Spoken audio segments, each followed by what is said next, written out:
Coming in at the back post today, I'm going to be talking about some more mainstream things today.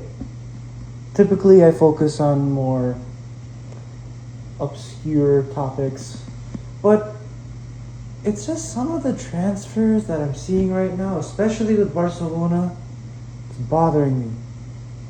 It bothers me why they thought it's smart to spend 70 million on Anthony Gordon. Okay.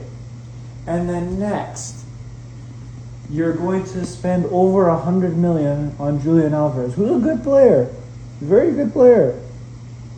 But he's not going to change your team. He's not as much of a needle mover as they think. And the way they're basically disregarding Rafinha and trying to move him to the 10 when he's literally the best left winger in the world, it's either him or Kvaratskhelia. It's baffling. And then there's signings that they should be making that they're not making. Marco Senesi is a great center back who is on a free. They didn't try to get him, yet they need defensive help badly. Ibrahimo Konate, we just found out that he's not re-signing at Liverpool today, and he's a free agent. I doubt Barca goes for him. I wouldn't be surprised if he ends up at Real Madrid. And it's just so weird what they're doing. It does not make any sense. And then United are getting Ederson, not the goalkeeper, who, to me at least, seems like Fred 2.0. And I loved Fred. Fred was amazing. But, again,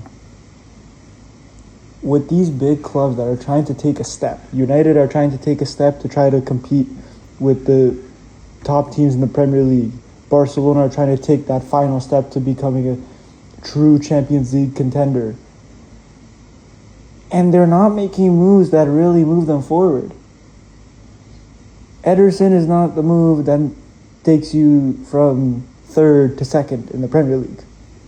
And Julian Alvarez and Anthony Gordon are not moves that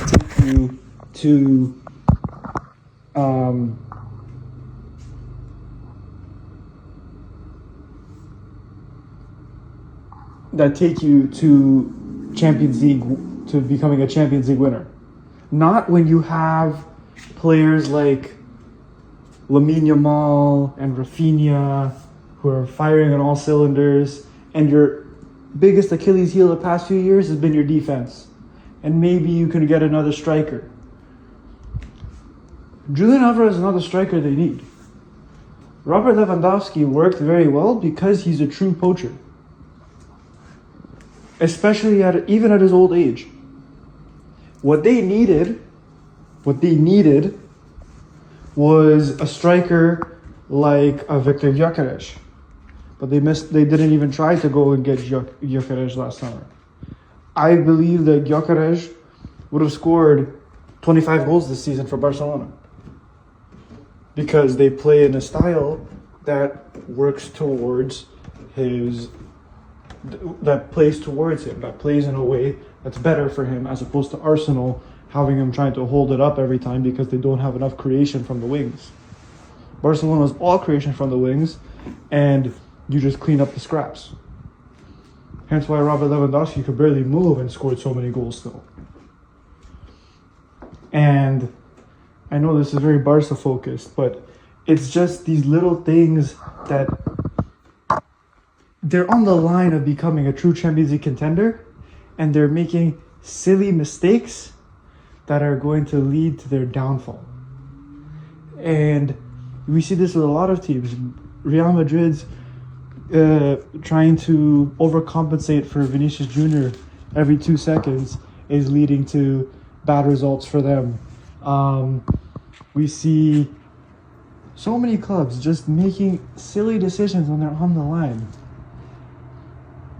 Yet, the two teams that we see in the Champions League final this year are two teams that didn't make silly decisions and didn't sacrifice for specific players and did everything for the betterment of the team.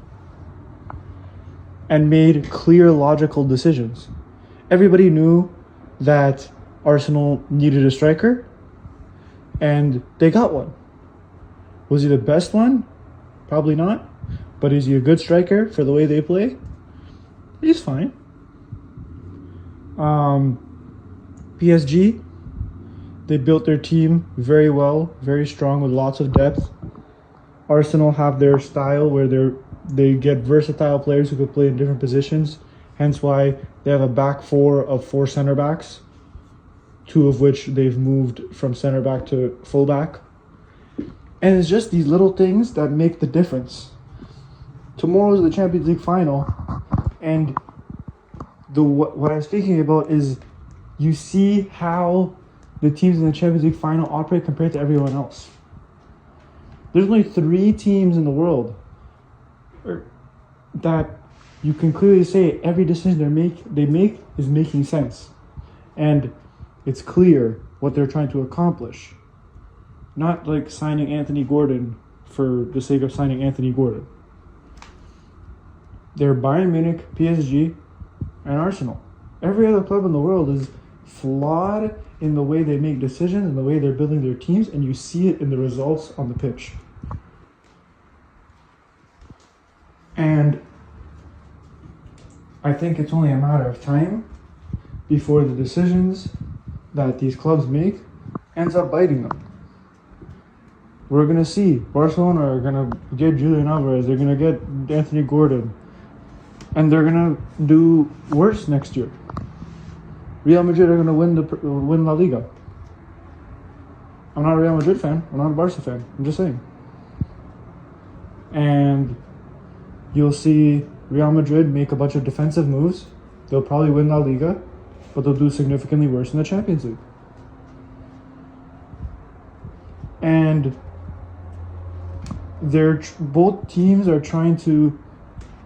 Barca are just making stupid decisions, and then Real Madrid are trying to overcompensate for players that don't deserve to be compensated for. And then you look in the Premier League, and Man City are in rehab. Like, it's nothing. And then don't even get me started on Serie A, the most boring, overrated league in the entire world. But yeah, that's it for today. Till next time.